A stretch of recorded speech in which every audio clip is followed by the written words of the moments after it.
Good afternoon, everybody. Yesterday afternoon, this country was reminded of the heightened and dynamic threat environment the United States Secret Service and its protectees face on a daily basis. Immediately following the assassination attempt of former President Donald J. Trump on July 13th, the Secret Service moved to increase assets to an already enhanced security posture for the former president. In the days that followed, President Biden made it clear that he wanted the highest levels of protection for former President Trump and for Vice President Harris. The Secret Service moved to sustain increases in assets and the level of protection sought. And those things were in place yesterday.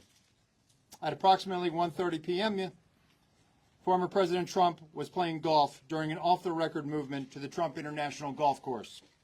A Secret Service advance agent supporting the front edge of the agency's layered approach to protection encountered an individual attempting to secrete himself in the woodline. This happened, the alleged gunman was on the public side of the fence near the sixth green. A layered approach of security is integral to the Secret Service's protective methodologies, and it's also the key to our success. As former President Trump was moving through the fifth fairway across the course and out of sight of the sixth green, the agent, who was visually sweeping the area of the sixth green, saw the subject armed with what he perceived to be a rifle and immediately discharged his firearm. The subject, who did not have line of sight to the former president, fled the scene. He did not fire or get off any shots at our agent. With reports of gunfire, the former president's close protection detail immediately evacuated the president to a safe location. The protective methodologies of the Secret Service were effective yesterday.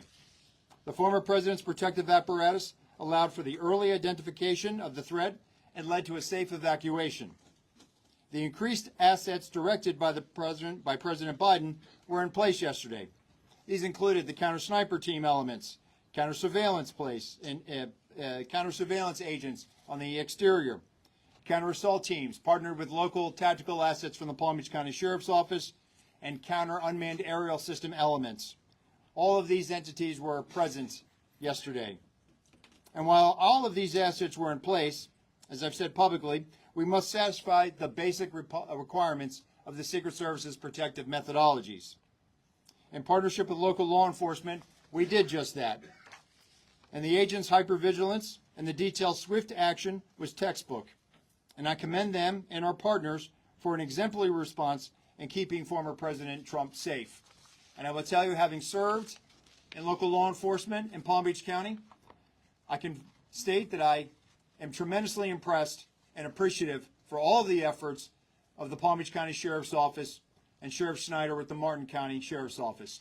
But what was critical to this was the quick reaction, the response, the hypervigilance of the men and women of the United States Secret Service, who since July 13th have been rising to meet an unprecedented and hyper-dynamic threat environment.